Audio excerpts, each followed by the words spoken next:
Hi everyone, hope you're all doing well. Welcome to this video series I do, which is the stocks that I'm buying in the upcoming month, and this is where I talk to you about the stocks that I've been recently buying. So these are the stocks that I bought between the 1st of June to the 1st of July, and this is just to keep the transparency up so you guys know what stocks I'm buying, what stocks I'm selling. There's no trying to sneak out some stocks in the background. It's all on here on YouTube so you can follow my journey, and that's what I've been doing for the last few years. Now this is the US stocks that I've been buying. I will do the UK in a few days time. I have been a lot more active on the UK side because that is where I'm seeing the opportunity.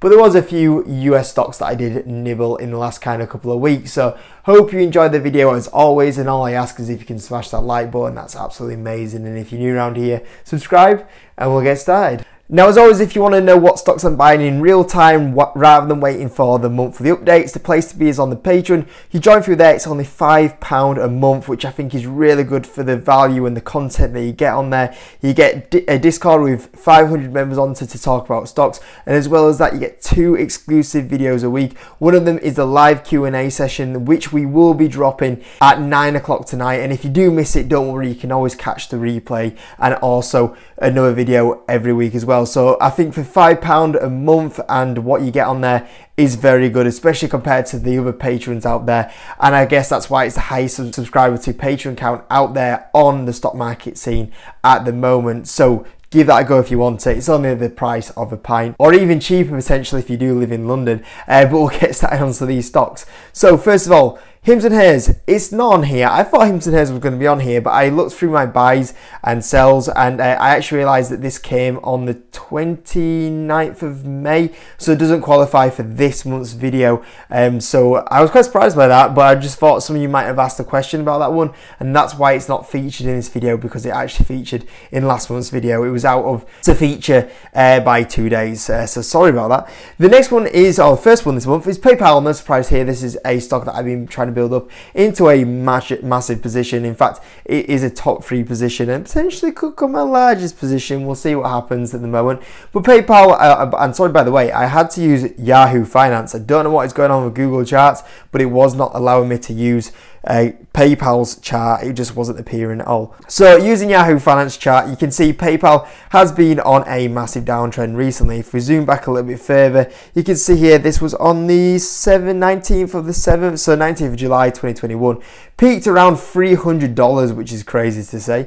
Since then, the stock has been on free fall and did get to a low of around about, as we can see here, let's zoom in a little bit closer. I actually got to a low of around $59, $58, and recently has been having a bit of a run up. So I am slowing down my buying now that it is having a bit of a run up into PayPal, but it shows you how low it has got. Now for me personally, as soon as PayPal started to enter into that $100 range, into that $90 range, I was like, I really like this here. And the fact that it started to go even 80, 70, 60, I was like, okay, now that it's getting to these sort of levels, I really love it here. And I've been buying a lot more at these sort of levels and just been buying heavy and heavy and heavy at the moment. Now look at PayPal, and even though there's been so much pain on the share price, I think the big thing is that it's had a valuation correction.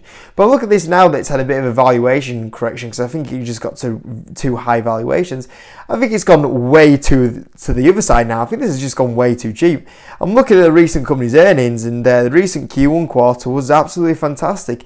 You look at the EPS, it was a beat by 0.07. Revenue 8.3% year over year. This is, you know, really good growth. A lot of companies would love to have 8% year-over-year growth, nearly double-digit growth, and I think it was actually double-digit on a currency neutral basis. I think it was double-digit, and you can see that the transactions grew 13% year-over-year. The EPS also was upgraded as well, which was really good as well. And originally the shares reacted quite good to these earnings, and then eventually it kind of gave it all back and didn't really do much. In fact, it went down off these earnings, which was crazy. And I'm trying to look at why the stock's going down, and I can't really find a reason why it's going down. The only thing I can pinpoint it to is the potential that the CEO, Dan Schulman, did announce in February that he's going to move away from PayPal, and maybe everyone's kind of a bit unsure what's going to happen with who's going to come in. Can they do a good job of PayPal? Maybe that's what's making people nervous. But you do look at Dan Schulman, and he has obviously recently bought a ton of shares, even though he's leaving,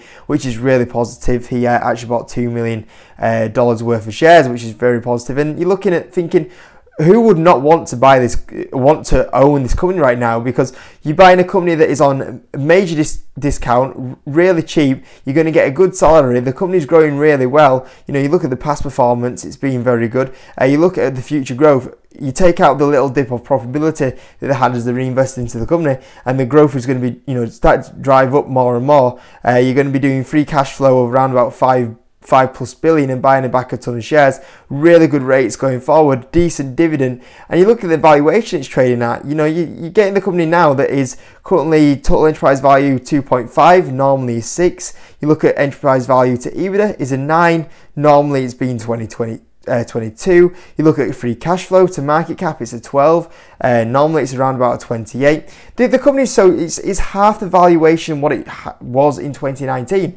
And you look at it and you're thinking it's still a very strong company. Like it's such an attractive valuation, and it's attractive for anyone who wants to come in the CEO. And I look at the valuation of PayPal, and I can't believe it's at these sort of levels. I can't believe it's half the levels it was trading at in 2019. And you look at the levels of growth that it's been putting in and continues to grow since 2019. You know, if we're going past performance here, since 2019, if we go from the back end of it as well, back end of 2019, you know, 17 billion revenue, you're now 28 billion revenue.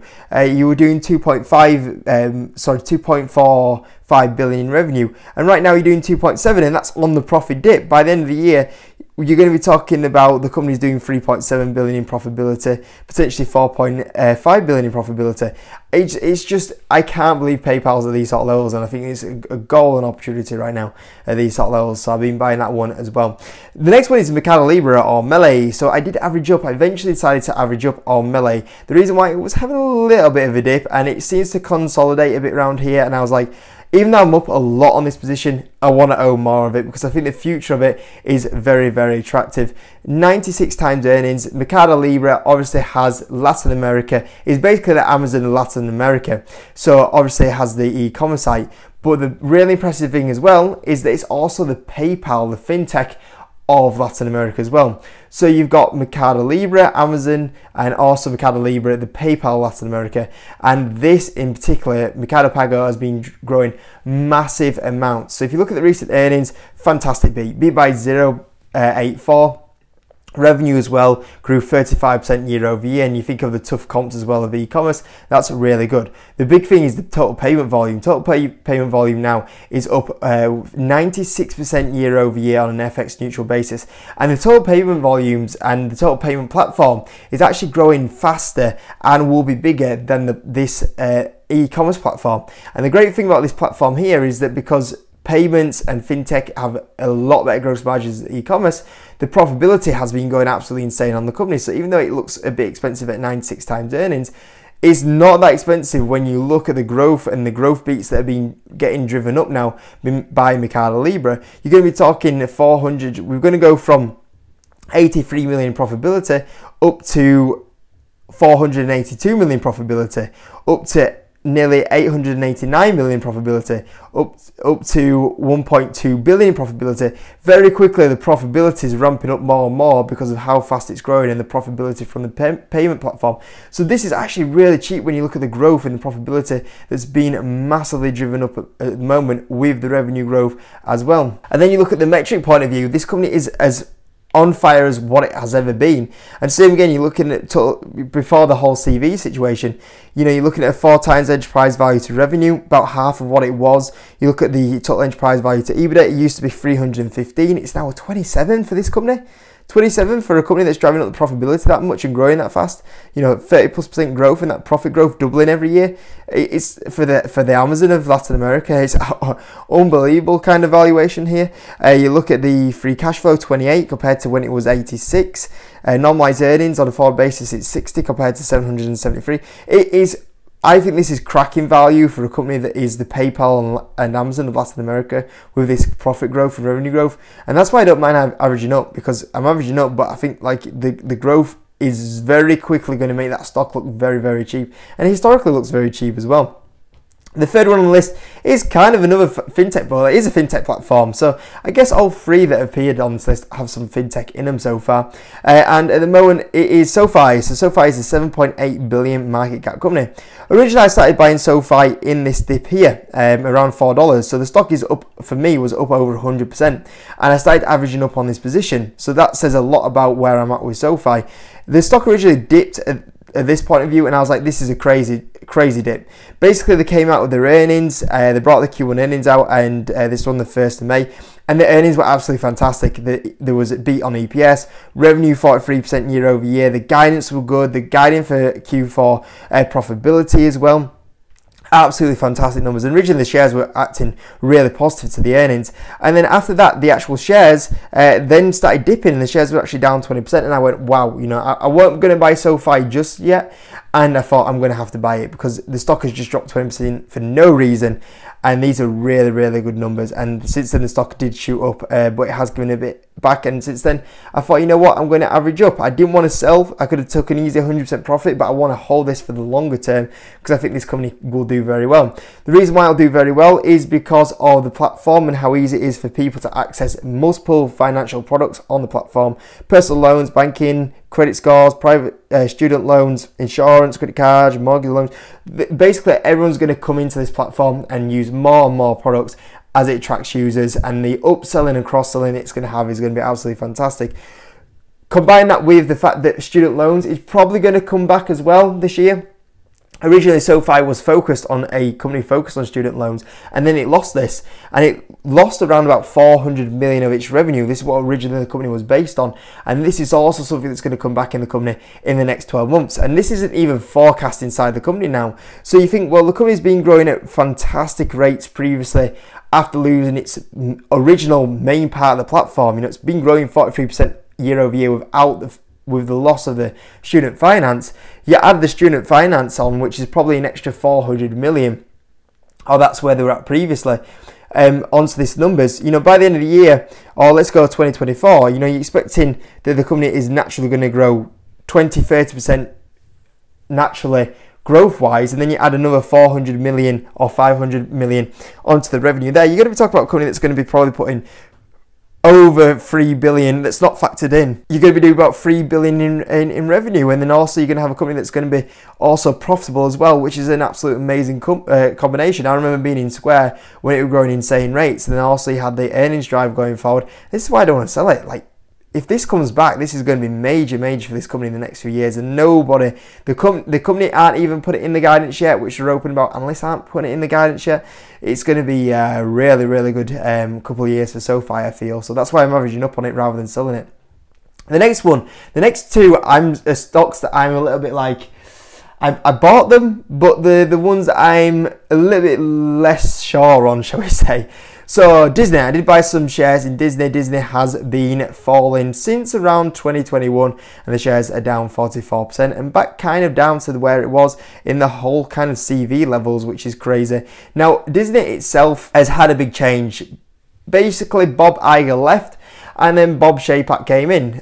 Bob Chapek, I thought, was doing an okay job, and it turns out a lot of other board members, shareholders probably were putting a bit of pressure on him and said, oh, let's get Bob Iger back. So they got Bob Iger back, which has a bit more of the track history of this share price performance, and everyone was excited about it. Now the problem is that since that time of Bob Iger coming back, everyone hasn't got excited about it. Everyone has now got worried about it, and everyone's actually going, actually Bob Chapek was actually doing a pretty good job, and it's been a bit of a mess. Now, when we look at the recent earnings were one of the root causes of the people getting a bit nervous by it. They missed on the EPS. The revenue was good, mainly driven by the return of the park numbers, but people were worried about the Disney Plus numbers because Disney Plus is supposed to be the growth driver for this company going forward. You got the parks, which is obviously steady, obviously a great profit beast, but Disney Plus is the one that people are looking at as the growth driver. Now, the problem is that since this time frame, you've gone from a company that previously was focused on dividends and profitability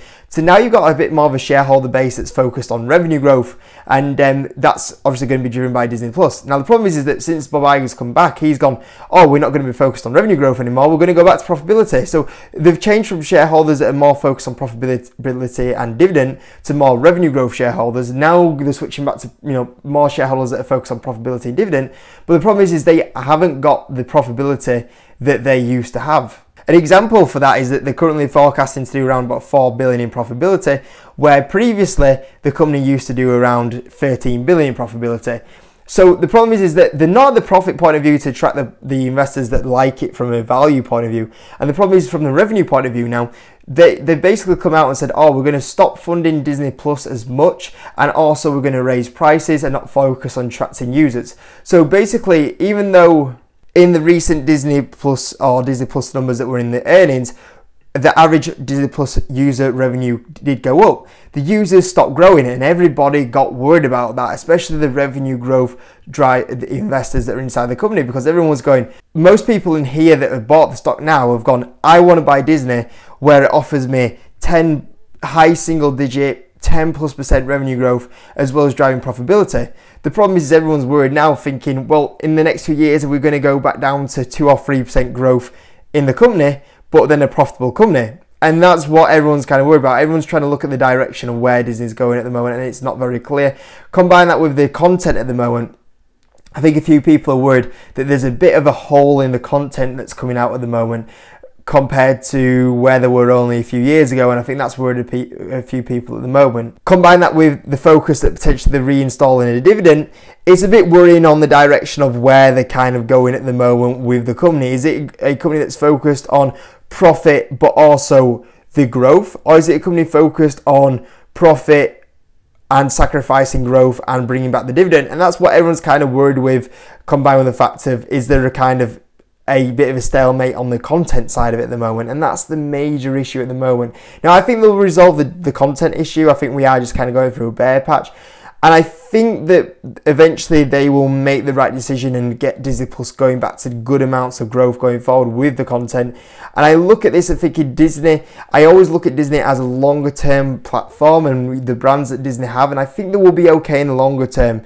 You know, you look at the past track record of Disney and how they've carried on reinventing themselves, they will do it because of the IP they do have. The issue is I do think Disney is set for a choppy kind of rest of the year at the moment, which is a little bit of an issue as they wait for the new content to come through, and they do a lot of these cost-cutting strategies at the moment. So that's Disney. And the last one is Walgreens. So we just covered this one on the Patreon and an earnings review, so I'm going to keep this really brief, but I did buy some Walgreens as a turnaround play and also picking up the dividend. The problem is they did just bring out their recent earnings, and the recent earnings were disappointing. They were disappointed from the point of view that revenue growth was actually really good. There's not a issue at the moment with the growth, it's the costs. Now, Walgreens put this down to a few things. It seems like, for me, they look like they have got the numbers wrong on how much of their revenue and profit was going to be from CV jabs and tests.